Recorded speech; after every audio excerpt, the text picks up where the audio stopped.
वो चतुर्थ सेमेस्टर के इस क्लास में आज हम चर्चा करेंगे ट्रिग्नोमेट्री की या त्रिकोणमिति। जैसा कि शब्द से ही पता चल रहा है कि त्रिकोणमिति में हम त्रिभुजों की बात करते हैं और इस त्रिभुजों में भी हम समकोण त्रिभुज की बात करते हैं। समकोण त्रिभुज वह त्रिभुज होता है जिसमें तीनों कोणों में से एक कोण 90 अंश का हो, ऐसे त्रिभुज को हम समकोण त्रिभुज कहते हैं। ट्रिग्नोमेट्री में हम उन प्रश्नों का हल करते हैं जिनसे हम आसानी से किसी भी त्रिभुज में अगर उनके कुछ भुजाएं या कुछ कोण दी हुई हों तो हम ट्रिग्नोमेट्री का उपयोग करके आसानी से अन्य भुजाओं और कोणों को ज्ञात कर सकते हैं। तो आइए आज हम समकोण त्रिभुज में विभिन्न अनुपातों के बारे में चर्चा करते हैं।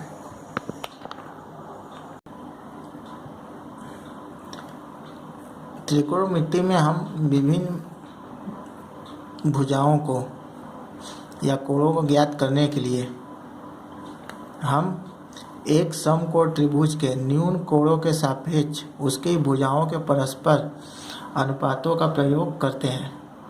न्यून कोण से हमारा तात्पर्य होता है कि ऐसा कोण जो 90 अंश से कम हो। अगर हमारे पास कोई भी समकोण त्रिभुज है और उसका एक कोण 90 अंश का है तो निश्चित ही उसके जो अन्य दो कोण होंगे वो न्यून कोण या 90 अंश से कम के होते हैं। जैसा कि हम देख रहे हैं कि हमारे पास एक आकृति या एक त्रिभुज ABC है। इस त्रिभुज का जो कोण B है वो समकोण है और साथ ही साथ जो कोण C है वो न्यून कोण थीटा है। आकृति में त्रिभुज ABC समकोण त्रिभुज है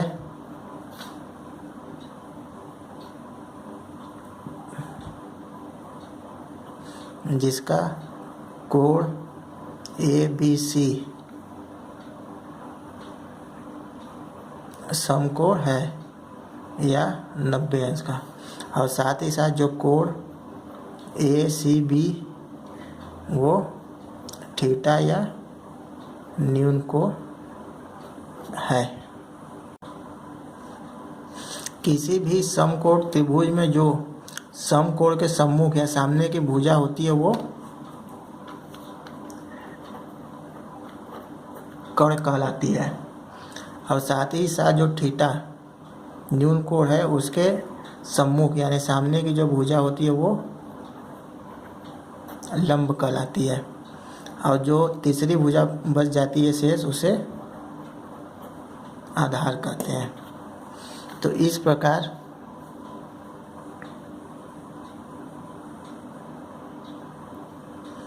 समकोण के सम्मुख जो भुजा होगी भुजा वो है AC या उसे हम कहते हैं कर्ण।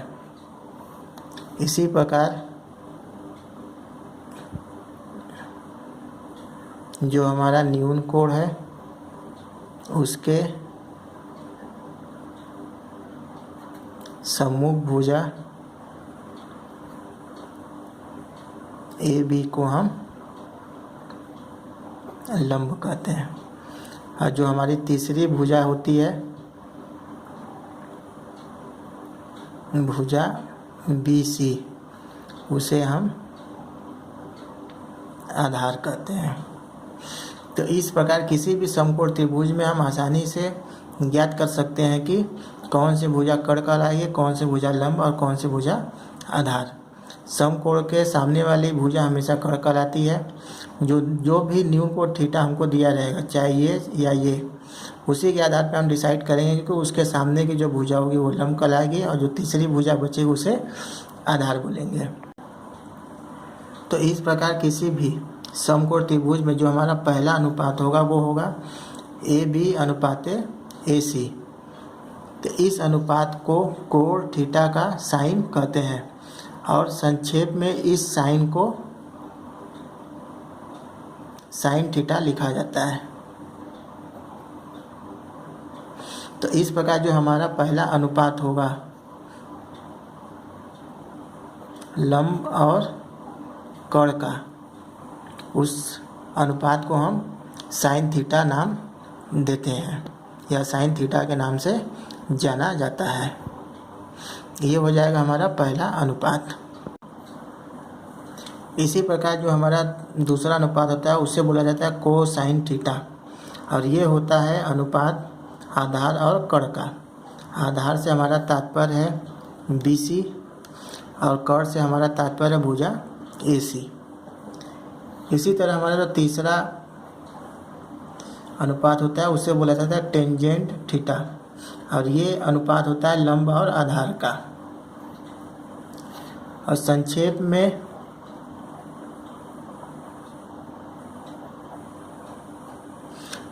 में इन्हें कोसाइन थीटा को कॉस थीटा लिखा जाता है और टेंजेंट को टेन थीटा लिखा जाता है।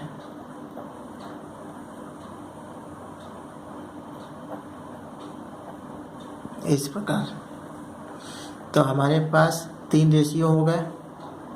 पहला है हमारा साइन थीटा, दूसरा है कॉस थीटा और तीसरा है टेन थीटा।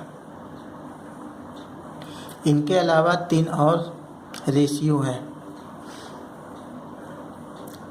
चौथा है कोसेक थीटा जो कि साइन थीटा का इन्वर्स होता है।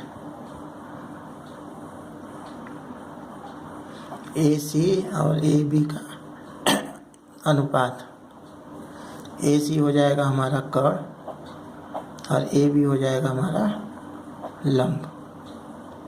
पांचवा जो होगा वो हमारा होगा सेक थीटा, ये होता है कॉस थीटा का इन्वर्स।